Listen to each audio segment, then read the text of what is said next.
You know that feeling, right? You're standing in front of some breathtaking view, and you're just completely speechless. Well, today, we're going to find the perfect English words to capture all that beauty. Think of it like this. You're about to become a travel writer, ready to paint a picture with your language. So let's get into it.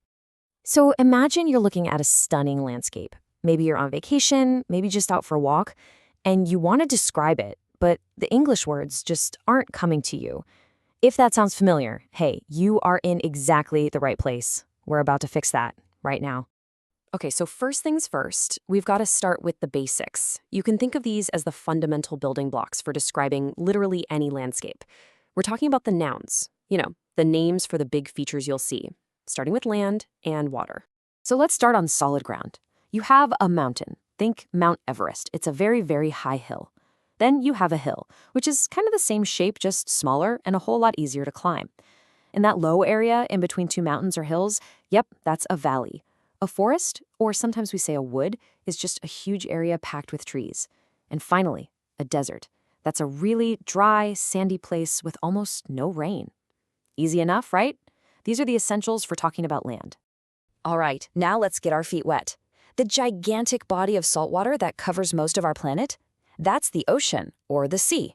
A river is that long, moving line of water, like the Amazon or the Nile. A lake, though, is a big body of water that's got land all the way around it. Now, the spot where the land meets the sea, that's the coast, or a beach. And what do you call a piece of land with water on all sides? That, my friends, is an island. So we have our basic building blocks, our nouns. But just saying mountain or river is kind of like a black and white sketch. To really bring our descriptions to life, we need to add some color, some detail. And for that, it's time to grab our verbal paintbrushes, adjectives. Just watch how these simple words totally transform our descriptions. A mountain isn't just a mountain anymore. It's a high mountain. A lake can be a deep lake. And that river? Well, it's a long river. The valley might be a wide valley. The desert is a dry desert. And the forest becomes a beautiful, lush, green forest. See? With just one extra word, the picture in your head gets so much clearer. It's a game changer. Okay, we've got our nouns and we've got our adjectives. Now for the really fun part, putting them all together to build actual, descriptive sentences. This is where we stop just listing words and start, really painting that complete picture of a place. So here are 3 simple but honestly incredibly powerful ways to structure your sentences that you can use immediately. You can describe a location, you can state that something exists using there is or there are, or you can make comparisons to point out what makes something special. Let's look at a quick example of each one. First up, location. This is so simple and so effective. Where's the house? The house is by the sea. Boom. It just pins down its position in the landscape perfectly. You could also say something like, the forest is south of the city. Next up to saying what's there. So instead of saying, Spain has beaches, which is fine, this structure just feels a little more descriptive, right? There are many beautiful beaches in Spain. It paints this picture of like tons of beaches. Or you could say, there is a deep valley between the mountains. And finally, making comparisons. This is so powerful because it adds a cool fact that makes your description really stand out. The Amazon is the longest river. It doesn't just describe the river, it tells you what makes it unique. These 3 simple patterns let you say so much with just a few words. All right, you've learned the words, you've got the sentence patterns. Are you ready for a quick, fun challenge to put it all into practice?